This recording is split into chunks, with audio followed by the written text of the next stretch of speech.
tuwing araw ng linggo. At ang gawain din po ng mga nanay, bukas na linggo, 1:00 ng hapon. Doon po tayo sa Iquirino Church. Yan. Nalipat po ang ating venue mga kapatid. Sa Iquirino Church po ang ating pagsamba. Bukas 7:00 ng umaga. So good morning Sister Angelita Ligoro as usual.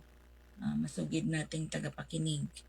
Praise God. So good morning po sa iyo at sa inyong family. Nawa po ay pagpalain kayong lahat ng ating Panginoong Diyos, ang iyong buong family. Sister Angelita, thank you for constantly following and watching our live. So, sa mga kaibigan po natin na mamaya pa lang po manunood, ngayon pa lang ay ang pagbati ko at pasasalamat sa inyo. Sa mga kaibigan po natin sa 63 na barangay ng Bulan, mga kapatiran, even sa lahat ng bahagi ng lahat ng lugar na naabot po ng ating FB Live. So, God bless po sa inyo, saan man kayo naroroon, sa Pilipinas man o sa ibang bansa. Ayan. So, purihin po ang pangalan ng ating Panginoon. Sa mga nagdiriwang ng kaarawan, happy birthday. Sa mga nagdiriwang ng wedding anniversaries, happy wedding anniversaries po sa inyo. Ayan. At sa lahat po ng mga tagumpay na pinagkalob sa inyo ng Panginoon, pagbati po. At doon naman sa mga nakakaranas ng mga trials, just hold on. Keep the faith. Fight the good fight of faith. Sa mga may kadalamatian sa pamilya, let the love of God comfort you. Let the joy of the Lord visit you. In the mighty power of our Lord Jesus Christ. Doon sa may mga kawalan, may mga struggle, praying for victories, praying for God's provision for everyone. Amen. So magpatuloy tayo mga kapatid. At and sabi ni Sister Angelita, blessed morning, Sister Ellen, and God bless you and your family. Thank you so much po. Ayan. Yan, wala po ang iba. But we will continue kasi pwede naman po nilang panoorin sa replay ang ating FB Live. So, magpatuloy tayo mga kapatid. Thank you po sa maagang pagising sa mga kasama ko na ngayon. Salamat po. Inspirasyon po kayo sa atin. Ngayon po ay manalangin tayo mga kapatid. Samahan niyo po ako sa ating pananalangin. Praise God.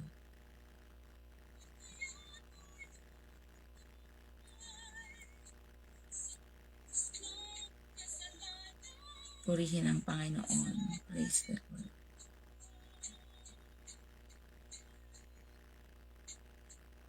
Hallelujah. Lord, salamat pong muli sa magandang umaga na kaloob mo sa amin. Salamat sa kalakasan, kagalingan, katagumpayan, pag-asa na binibigay mo sa amin, Panginoon. May mga trials, may mga struggle, subalit ikaw ay Diyos na mananagumpay at sinabi mo sa iyong salita that we are more than conquerors. Salamat, Panginoon. Inadalangin po namin sa araw na ito, sa pagkakataon na ito, ang lahat ng mga nakaabang sa programang ito, Panginoon. Patuloy mo po silang abutin at yakapin ng iyong kalinga at ng iyong pag-ibig. Paramdam mo po, Diyos, ang iyong presensya sa bawat naghahanap, sa bawat nauuhaw sa iyong paglingap. Paramdam mo, Panginoon, ang iyong yakap. Salamat sa lahat po ng mga may struggle sa pagkakataon na ito, Lord. Pray na patuloy mong pagtagumpayin, Panginoon. Sa may mga karamdaman, ibangon mo po sila, Lord, ayon sa greatness ng iyong habag at biyaya. Sa may mga itinuturo kang lesson, Lord, help them to realize the lesson that you are teaching. Panginoon, kilala mo ang bawat isa sa amin. We just come to you in humility and submission sapagkat wala kaming magagawa kung wala. You are our great God, Creator, the Creator of heaven and earth. Everything was formed because of you. And we recognize that in our lives. We recognize your greatness. We recognize your love. We recognize your omnipresence and omniscience. Oh, dear Father, thank you so much. Bless mo pang yung mga salita at i-empower na maging kabusugan sa aming spiritual na buhay. Lord, ang iyong lingkod ay walang kakayahan kung wala ka. Just relying on your mercy and your grace. Pour out your anointing, please, sa akin at sa aming lahat, Panginoon. Salamat. In the mighty name of Jesus Christ, this is our prayer. Amen. So, praise God. Purihin po ang pangalan ng ating Panginoong Jesucristo. Sa mga, ngayon pa lang, ang live na ito ay para po sa programang Si Jesus ang Buhay na Pag-asa. Okay. So, pag-aralan po natin ngayon ang aralin na may pamagat. Ang mainam na binhi. The best seed. Sabi po ng Matthew chapter 13 verse 1 hanggang 9. Nang araw na yaon ay lumabas si Jesus sa bahay at naupo sa tabi ng dagat.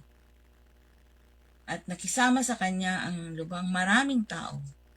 Ano pat lumulan siya sa isang daong at naupo.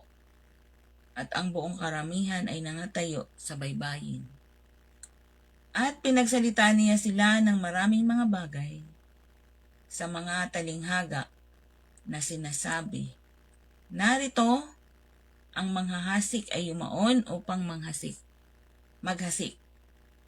At sa paghahasik niya ay nangahulog ang ilang binhi sa tabi ng daan at dumating ang mga ibon at kinain nila.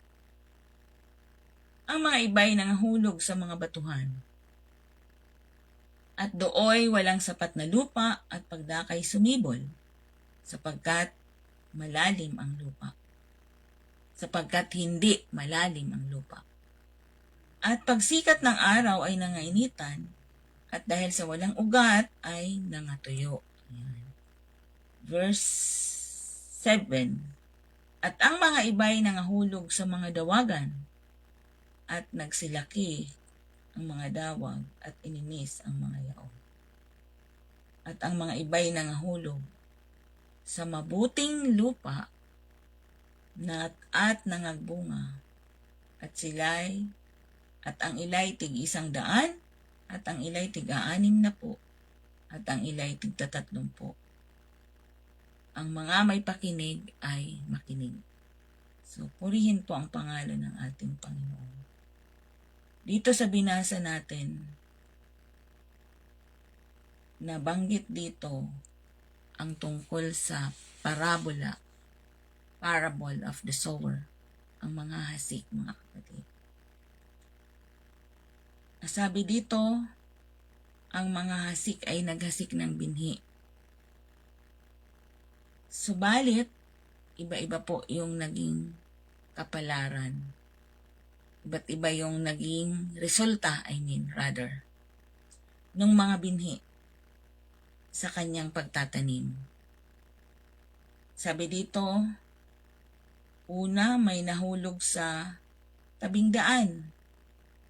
At dumating ang mga ibon, kinain sila. So, hindi na nakatubo ang mga binhi. May mga nahulog naman sa batuhan. Yan. Subalit, sabi ng Bible, dahil hindi malalim ang lupa doon, sumibol pansamantala at nung sumikat ang araw, hindi nila kinaya ang init. Dahil wala silang malalim na ugat, sila po ay nangatuyo. Pangatlo mga kapatid ay nahulog sa dawagan, ayan, sa mga damuhan. Ito naman, nabuhay sana yung mga binhi. Kasi may lupa naman sa dawagan, di ba po? Ang problema, na-overpower sila nung mga dawag, nung mga damo.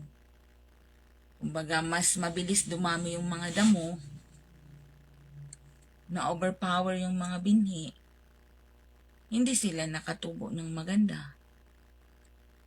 Naagawan sila ng nutrients. Ayan, hindi sila nakatubo ng maganda. Ang pang-apat na binhi, ito yung maganda. Ang iba ay nangahulog sa mabuting lupa, nangagbunga, at ang ilay tig 100, at ang ilay tig 60, at ang ilay tig 30. So, sa apat na area na kung saan napunta yung mga binhi, yung apat yung pinakamaganda. Sa inyong palagay, mga kapatid, saan ang problema? Bakit dito sa number 4, ang binhi ay tumubo, namunga, ng sagana? Saan ang problema? Sa binhi ba o sa lupa? O sa area na napaglagakan ng binhi? Amen. So, ang nakita po natin sa parable na ito, na ang problema ay hindi sa binhi, kundi sa area kung saan ito napunta, mga kapatid. At sabi ng Bible, sa baba ng verse, sa baba ng Matthew na binasa natin, nandoon po yung interpretation, mga kapatid. Sabi dito, "Hear ye therefore the parable of the sower." At ang sabi pala sa Luke, sa another, kasi hindi lang ito sa Matthew na mention na parable. Binanggit din ito sa Lucas, mga kapatid. At ang sabi sa Lucas,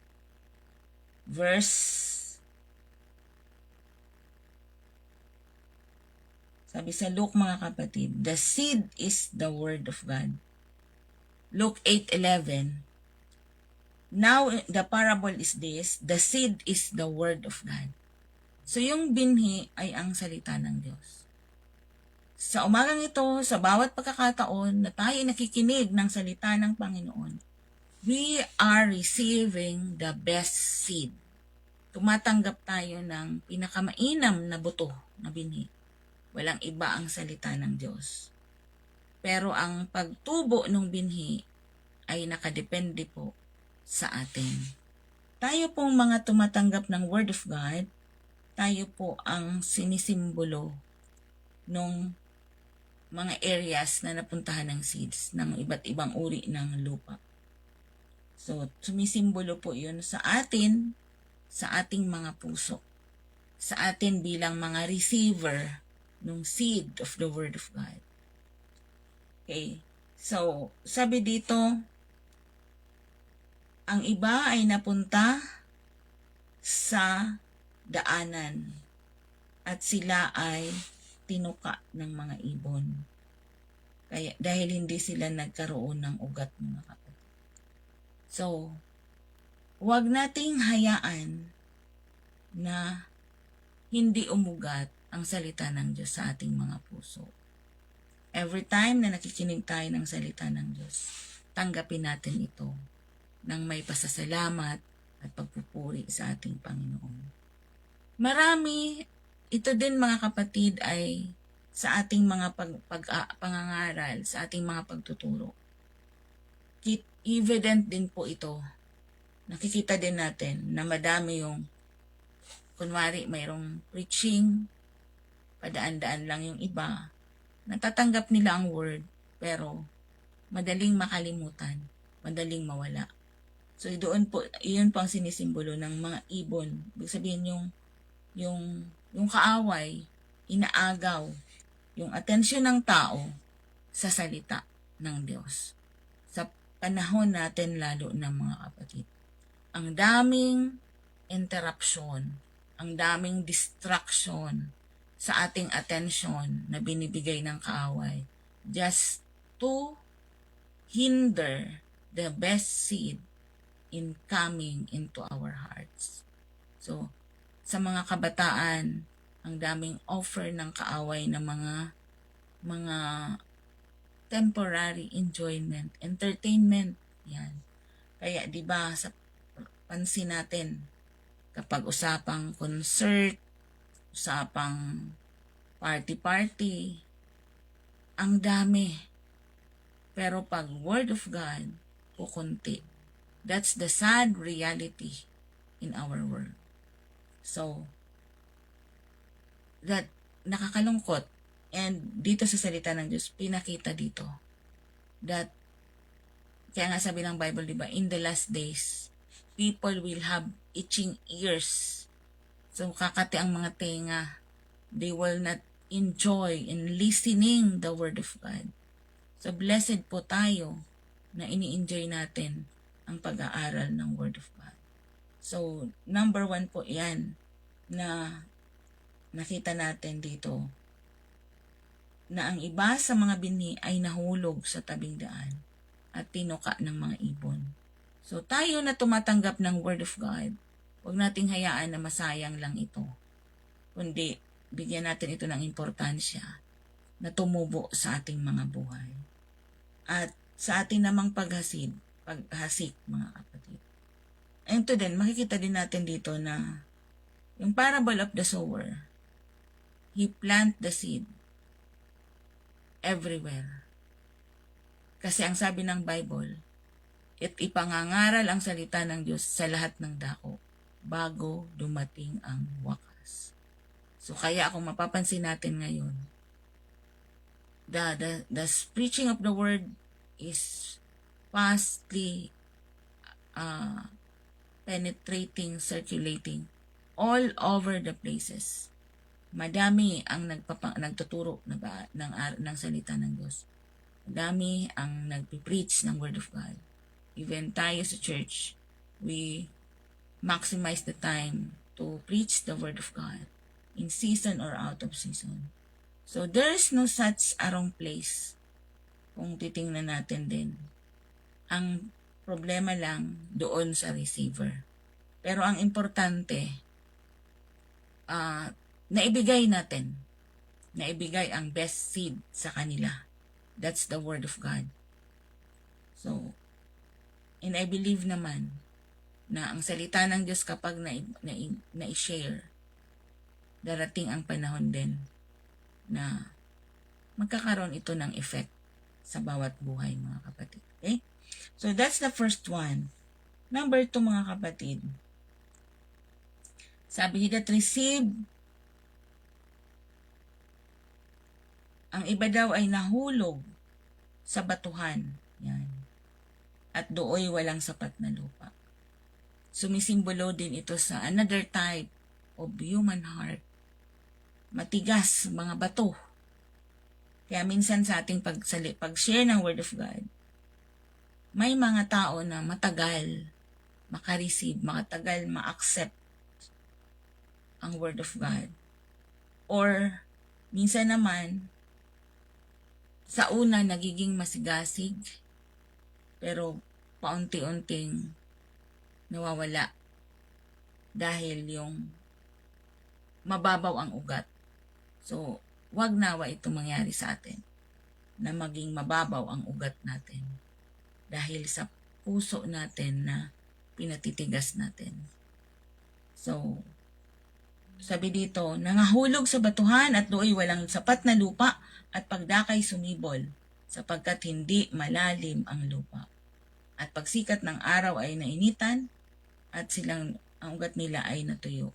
So sabi ng interpretation ng parable na ito ay sumisimbolo sa mga bagay sa sanlibutan na kumbaga nagpapatigas ng ating puso, mga kapatid. Sabi dito, yet he have not root himself, but he that received the seed in the stony place, the same is that heareth the word, and anon with joy receive it.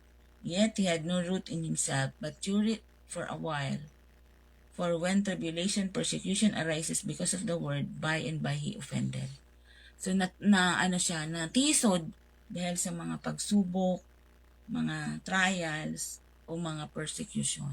Sa una tumubo, ngunit hindi nagkaroon ng malalim na ugat. So, dalangin natin sa Panginoon na tayo ay patuloy na magkaugat sa Kanya. And ang ugat natin mga kapatid ay tutubo yan, lalago, kung ito ay patuloy natin na didiligan ng salita ng Diyos. Tulad ng halaman, they needed water para madiligan ang mga ugat at tumubo ng sagana, lumabong. So, ganun din po. Ang salita ng Diyos is also symbolizes by water na nagre-refresh, nagbibigay ng nutrients sa atin. So, continue studying the Word, continue relying in God's presence, we will overcome mga kapatid. So, wag nawa na mangyari ito sa atin. Na pagdating ng tribulation, pagdating ng mga persecution, tayo po ay mag-give up mga kapatid.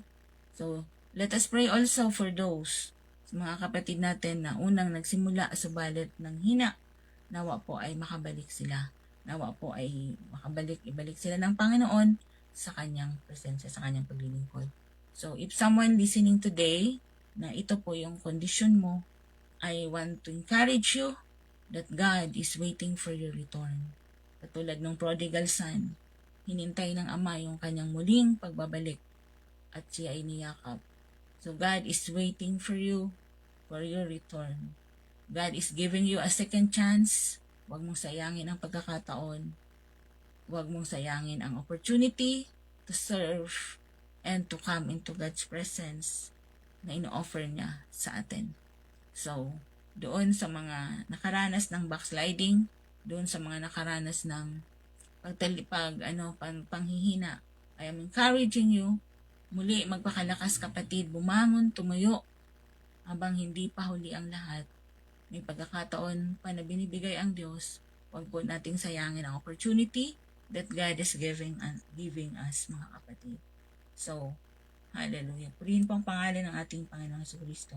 So, ang pangatlo po, mga kapatid, ay sabi dito, He also that receiveth the seed among the thorns is he that heareth the word, and the care of this world and the deceitfulness of riches choke the word and becometh unfruitful.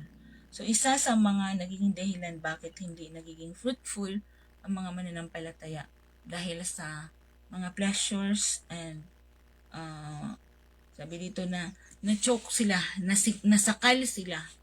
Sabi ng Bible, yung pangatlong uri ng seed, napunta sila sa dawagan.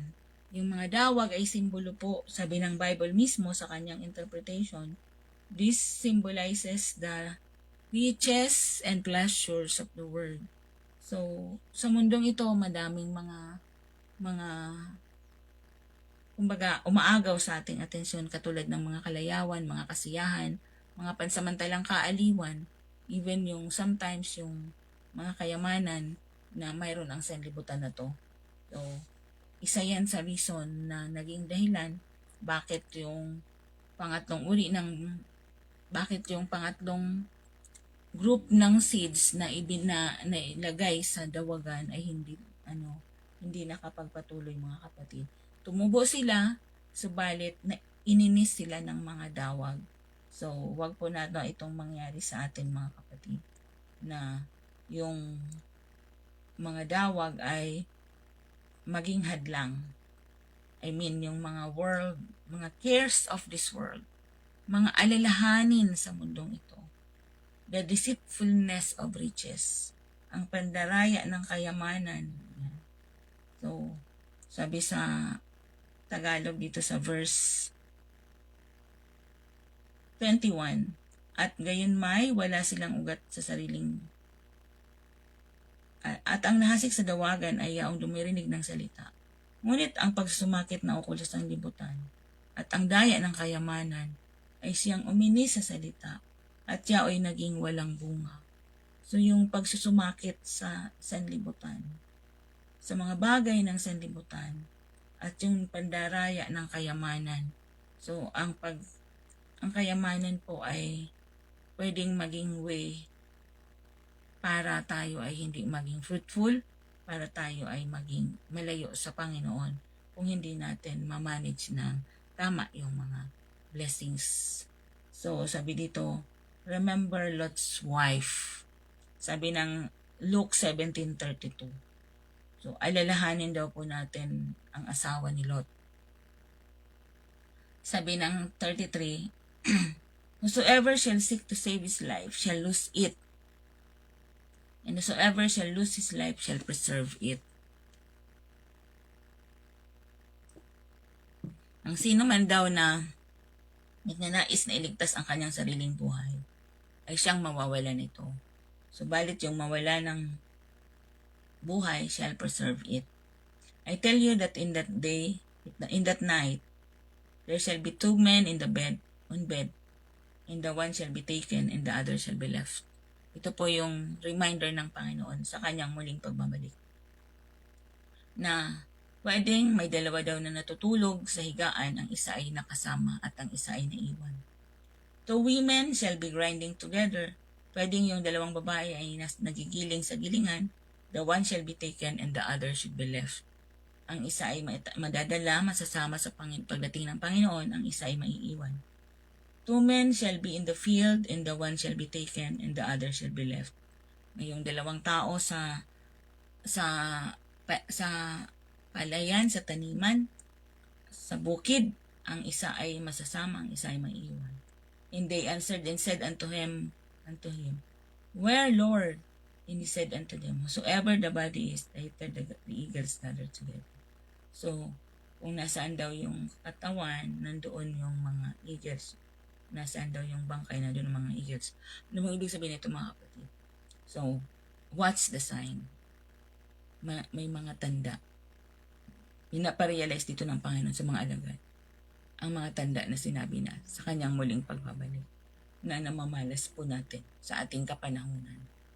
So, the world is fast approaching sa mga plano nito, sa mga sarili nitong agenda. But the agenda of God, we will continue the mission, we will continue serving the Lord. We will keep the faith, we will fight the good fight, we will wait until He come, mga kapatid. So with that joy, yan ang joy na nagtutulak sa atin upang makapagpanatili. So keep that joy. Huwag natin hayaan ang mga cares of this life, ang mga alalahanin sa mundong ito, ang siyang pumigil sa atin pong paglilingkod, sa atin pong paglingkod sa ating Panginoon, sa ating buhay spiritual, sa ating journey of faith. Huwag po natin hayaan na mahadlangan tayo ng mga pleasures ng sanlibutan na to. So, Satan and his at ang kanyang mga kampon ng kaaway ay patuloy silang gumagawa ng mga way para i-distract ang tao. Minsan may mga ginagamit din ang mga tao. Subalit mga kapatid, we will continue to focus on our purpose, to serve the Lord, to wait upon Him until He comes, mga kapatid. So, malapit nang dumating ang Panginoon. Matagal na itong sinabi ng Bible. Kung matagal na itong sinabi, it means mas mabilis na sa panahon natin ngayon. So, we will continue to persevere, to grow. Patuloy tayo na lumago because we have the best seeds. So, ang number 4, mga kapatid. So, number 3, wag natin gayahin ang asawa ni Lot na naging haliging asin dahil sa hindi niya nasunod yung utos, yung instruction na wag lumingon sa Sodoma at Gomora dahil hindi niya mapigilan na lingunin ang kanyang mga naiwan. So, there will come a time in our life that we will leave all these things na mayroon tayo ngayon. So, kaya wag tayong maging attached sa mga bagay na pansanlibutan. Dahil one day, surely, it will come na iiwanan natin ang lahat ng ito. So, madami ang umuubos ng ating oras panahon dahil sa mga bagay nito. But, ramdam natin ang struggle, ramdam natin ang labanan, kumbaga. Spiritually speaking, we feel the pressure, the intensity. Pero habang nararamdaman natin ang intensity, mga kapatid, God is providing us even greater intensity of His grace and mercy, capacitating power to the power of the Holy Spirit. Dahil kung paanong sa mga huling araw na ito ay daranas ang mundo ng kapigatian, pinangako din ng Panginoon na sa mga huling araw, ibubuhos niya ang kanyang spirito sa lahat ng laman. Subalit mga kapatid, nawa maging mabuting binhi, maging mabuting lupa ang ating mga puso upang yung binhi ng salita ng Diyos ay hindi masayang at yung kanyang pangakong outpouring of the Holy Ghost upon all flesh matupad po sa ating lahat. Because that's the only way that could sustain us unto the end. Purihin po ang pangalan ng ating Panginoon. That's the Spirit of God, the empowering mercy of our Lord. It's the only thing that will sustain us unto the end. Para makayanan natin, ma-overcome natin ang mga persecution, mga trials na maaaring mangyari sa sanlibutan na to habang hindi pa dumarating ang Panginoon. So, subalit, nawa ay dumating siya mga kapatid na hindi na natin maranasan ang mga labis-labis pa ng mga kasidhian ng sanlibutan na to. Pero gayon pa man, we will continue the fight the good fight. Ano man po ang ipahintulot ng Diyos na maranasan po natin. Sabi ni Apostol Pablo, enjoy serving the Lord in whatever state you are. So magpatuloy tayo. Okay, so number 4 mga kapatid ay sabi dito panghuli na klase ng puso na nalagyan ng binhi. Praise God. Sabi dito sa verse 23. At ang nahasik sa mabuting lupa ay siyang dumirinig at nakaunawa ng salita, na siyang katotohanang nagbubunga, at ang ilay tig 100, ang ilay tig 60, at ang ilay tig 10, ay 30. Ayan. So, number 4, sabi, the good ground. So, nawa tayong lahat na nakikinig ng salita ngayon, ang mga puso natin ay maalintulad sa isang mabuting lupa o matabang lupa.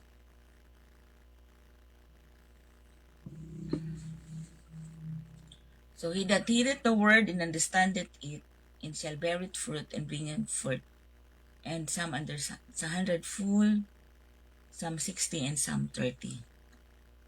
So, yan. Hindi rin tayo magkakapare-pareho ng magiging bunga, ng magkakasindami ng magiging bunga. Ang importante, nagpapatuloy tayo at namumunga. Amen? So, huwag tayong mainggit kung ang iba ay mas madami ang bunga, tayo naman ay kunti. Ang importante, meron tayong bunga. Magpatuloy tayo sa ating Panginoon, mga kapatid. Praise God. So, he that receiveth, ang tumatanggap at umuunawa sa salita, sila ang makapagpapanatili at mamumunga. Sapagkat ang sabi ng Proverbs 30 verse 5, every word of God is pure.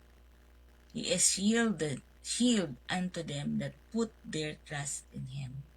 Ang salita ng Diyos ay dalisay, na ito ay nagsisilbing kalasag sa mga nagtitiwala sa Kanya.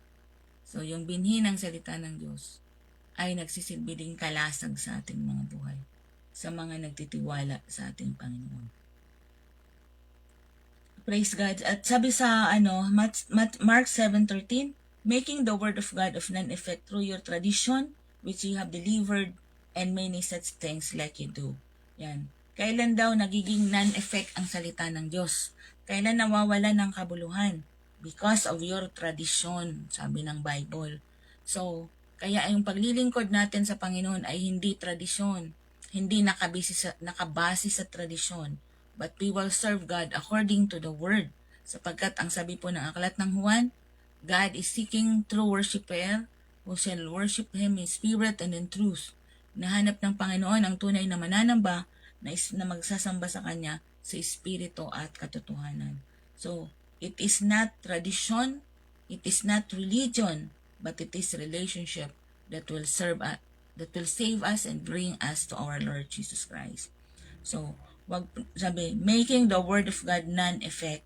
So, nawawalan pala ng kahulugan ng epekto ang salita ng Diyos kung ang ginagawa natin na paglilingkod ay base lamang sa mga tradisyon ng tao. Purihin po ang pangalan ng ating Panginoon. So, wag nating pawalan, wag mawala ng bisa. Ang salita ng Diyos is lagi yang mabisa, pero hindi maramdaman ang bisa dahil sa mga tradisyon na pamamaraan ng paglilingkod. Kaya nga may mga naglilingkod sa Panginoon na hindi maranasan ang power, walang change of life, walang nangyayari dahil hindi nagkaroon ng epekto. Although powerful ang salita ng Diyos, pero hindi dahil naging epekto, hindi sa seed ang problem, kundi sa uri ng puso, mga kapatid. Okay? So, if we suffer Him, no more to do making, verse 13 ng 7 ng Mark, making the word of God of non-effect through your tradition. Tingnan ko lang ito sa Tagalog kung ano yung pagkakalagay. Dito, walang kabuluhan ang salita ng Diyos na inyong salit-saling sabi na inyong itinuro at nagsigawa kayo ng iba pang maraming mga bagay na kawangis nito. Ayan. So, gumawa ang tao ng mga kawangis na paraan na tila ba paglilingkod, pero sa katotohanan, hindi pala, mga kapatid, kundi mga salit-sabi lamang, mga tradisyon lamang na paraan ng paglilingkod sa atin pong Panginoon. So, hindi po tayo nag-a-attack ng religion, but we must abide in the Word of God, mga kapatid. Kasi hindi po lahat ng nagsasabi na ito ay papunta sa Diyos, ito nga ay talagang papunta sa Diyos. Not all religions are the same, mga kapatid. Kaya we must search, we must understand the Word. Kailangan natin siyasatin ang salita. Kailangan natin alamin ang salita. Huwag po tayong makontento sa mga salin-saling sabi lamang, sabi ng Bible. Bible pong may sabi nun po ha, hindi po ako. Ito sabi po dito. Naniwalang kabuluhan ang salita ng Diyos na inyong saling sabi na inyong itinuro at naisagawa ng iba. At nagsisigawa kayo ng iba, rather, pang maraming bagay na kawangis nito. So, huwag nating iasa ang paglilingkod, paraan ng paglilingkod sa salit-sabi lamang, sa mga tradisyon lamang. Huwag po nating gawing prinsipal na kung ano na yung kinamulatan natin, yun na kailangan natin siyasatin ang salita ng Diyos, mga kapatid. Ako personally, dati mahilig akong makinig sa kwento-kwentuhan ng mga lolo at lola. Pero narinig ko sa kanila, sabi nila, sa Biblia, doon mo malalaman ang katotohanan. So, at that very age, mga 7 years old pa lang ako noon, di ko yung nakalimutan. Sabi ko, hahanapin ko yung Biblia. So, wala na yung mga lola at lolo ko, pero yung word na yon na naalala ko mula sa kanila. Kasi hindi sila nagkaroon ng pagkakataon na magbasa ng Bible dahil hindi sila marunong bumasa at sumulat. Pero sabi nila, sa Biblia daw, masusumpungan ang katotohanan. So I tried to search that Bible. At until now, mga kapatid, totoo. The Bible, the Word of God is the truth. So, blessed tayo na marunong tayong magbasa, marunong tayong umunawa. Binigyan ng pagkakataon ng Diyos na makapag-aral ng salita. At blessed tayo sa ating kapanahunan na laganap na ang pagtuturo ng salita ng Diyos kaysa kanila na hindi nagkaroon ng pagkakataon na makarinig ng Word of God dahil wala namang nagtuturo.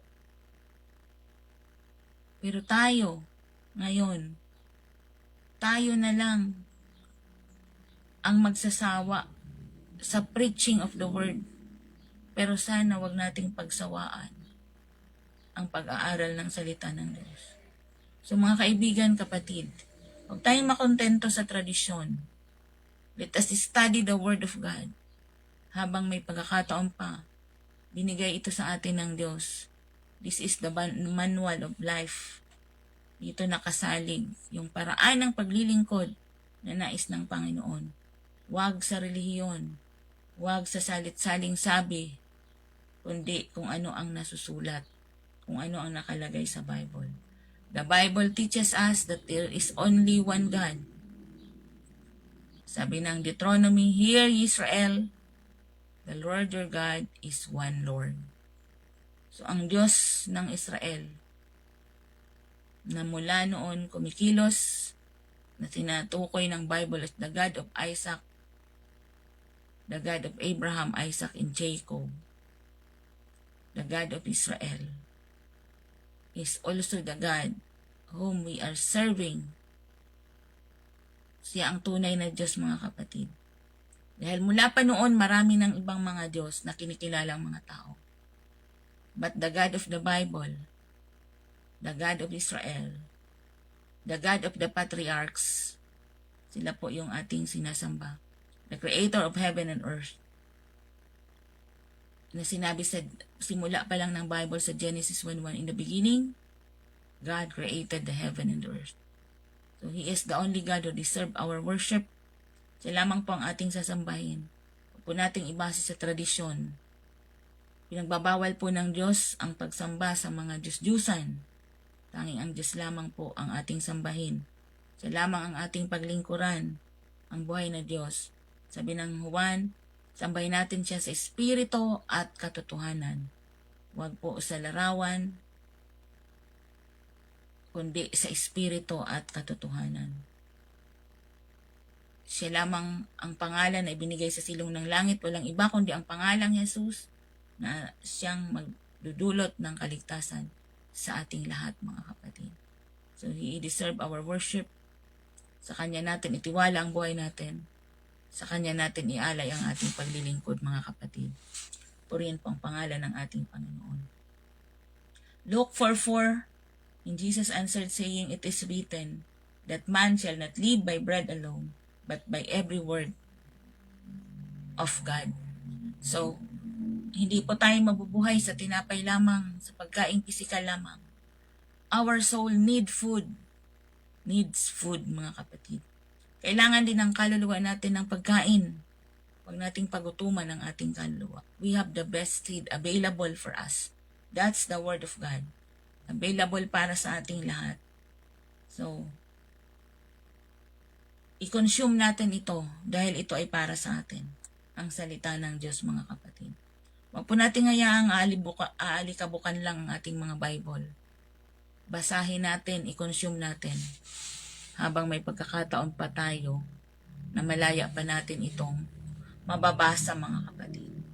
Luke 8:21, and He answered and said unto them, "My mother and my brethren are these which hear the word of God and do it."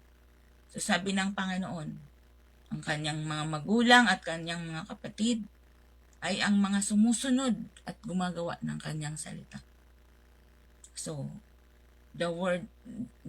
those who hear the word and do the word, sila yung tinuturing ng Panginoon na kanyang family, mga kapatid. So, blessed ang mga nakikinig at gumagawa ng salita ng Panginoon sapagkat sila ang tinuturing ng Panginoon na kanyang brethren, mga kapatid, kanyang family. Luke 11:28, but He said, "Ye rather blessed are they that hear the word of God and keep it." So mapalad ang nakikinig at nag-iingat ng mga salita. Luke 11:28, basahin ko sa Tagalog, mga kapatid. 11:28, sabi dito, "Datapwat sinasabi niya, o bagkus na lalong mapapalad ang nakikinig ng salita ng Diyos at ginaganap ito." Okay. So,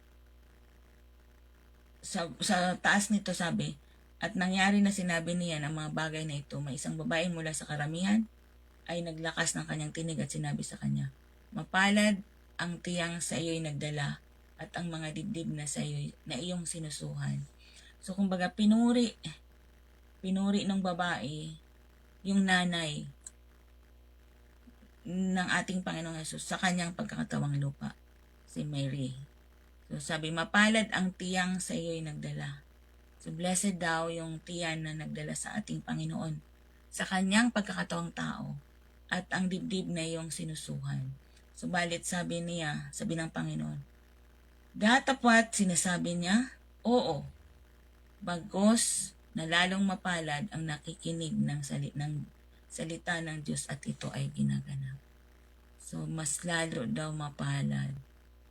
Blessed yung mga nakikinig at nagsasagawa ng iingat ng salita ng Diyos sa kanilang mga puso.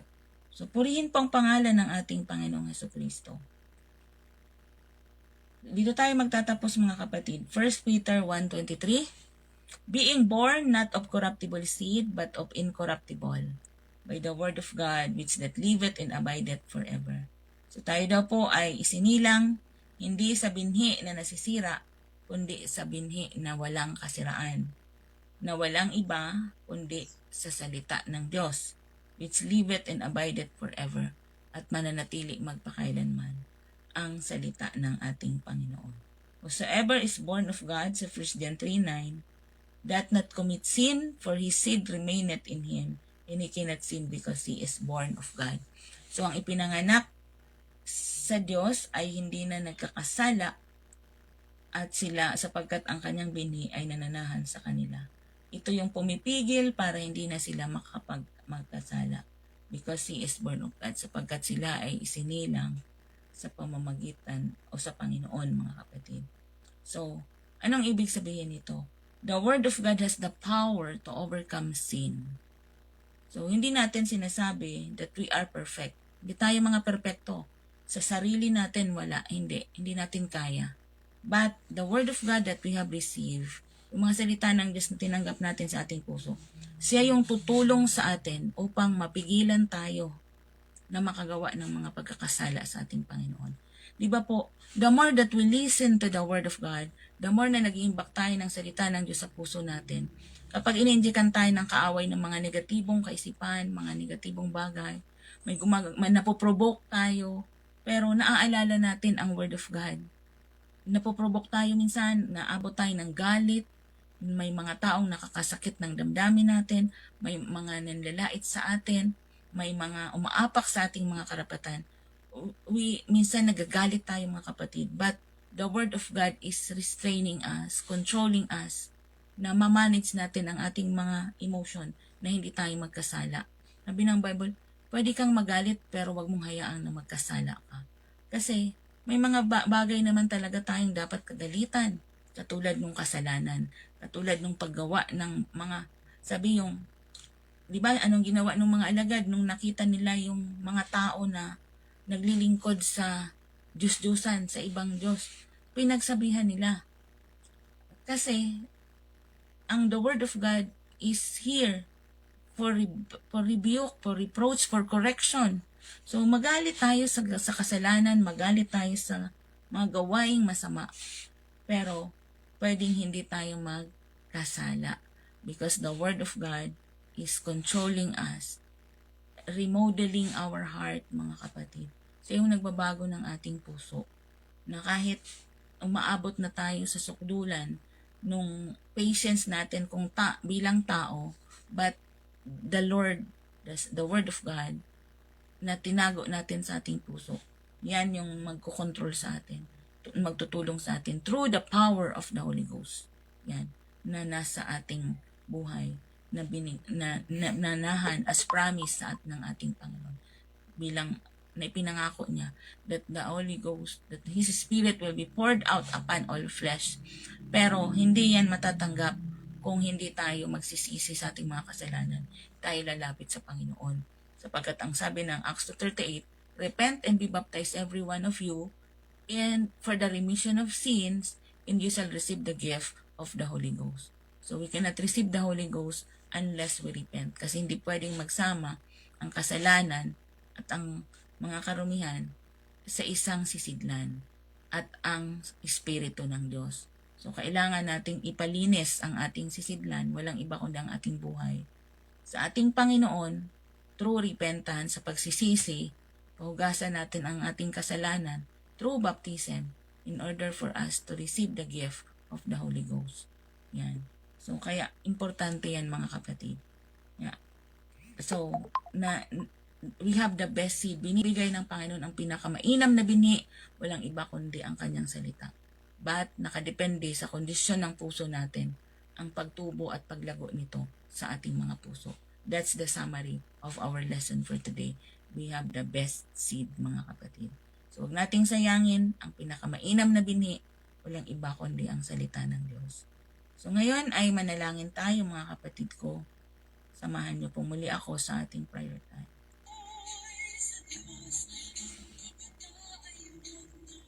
Hallelujah. Praise you, Jesus. Praise you, Lord. Panginoon, salamat muli sa pagkakataon. Inaanyayahan ka namin na kumilos mightily sa aming mga buhay. At ang mga salita mo, Panginoong Diyos, ay patuloy mong tulungan kami na ito ay manatili sa aming puso. Basbasan mo pang aming mga puso at silyuhan ng iyong banal na dugo. Kung mga salita mo ay hindi manakaw ng kaaway, ito ay lumago, tumubo sa aming mga buhay. Tulungan mo kaming makapamunga at makapanatili sa aming laban sa pananampalataya hanggang sa iyong muling pagbabalik, Panginoong Hesukristo. Basbasan mo po ang bawat isa na nakinig ngayon. Ang mga may karamdaman, patuloy mo pong idaloy ang kagalingan in the mighty name of Jesus Christ, our Lord. Sa may mga problema, patuloy mo pong bigyan ng solusyon ang bawat isa, Panginoon Diyos. Ang mga nagtitiwala at umaasa sa iyo, patuloy mo pong lingapin at kalingahin. In the mighty name of Jesus Christ, marami pong salamat. Ito po ang aming dalangin sa pangalan ng Panginoon Jesus. Amen and amen. So praise God, mga kapatid, natapos na po ang isang lesson naman sa araw na ito. Pasensya na hindi ko makita yung iba. Ayan, lumabas na. Kanina hindi ko po makita ang mga pangalan ninyo.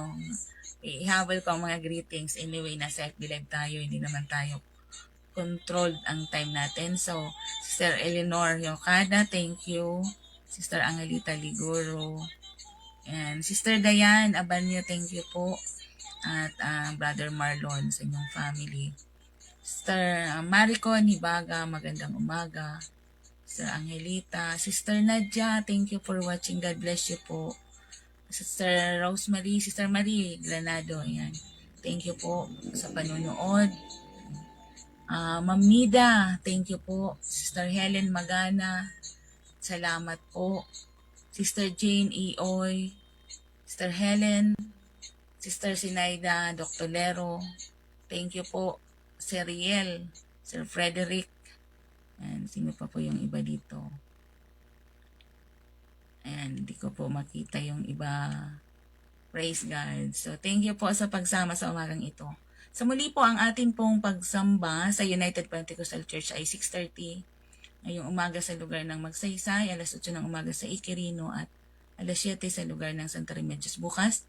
At ang atin din pong gawain ng mga nanay, sa lugar po tayo ng Iquirino, sa Iquirino Church po tayo mga kapatid. Paki-inform na lang po ng ating mga kapatiran, ng mga nanay sa church.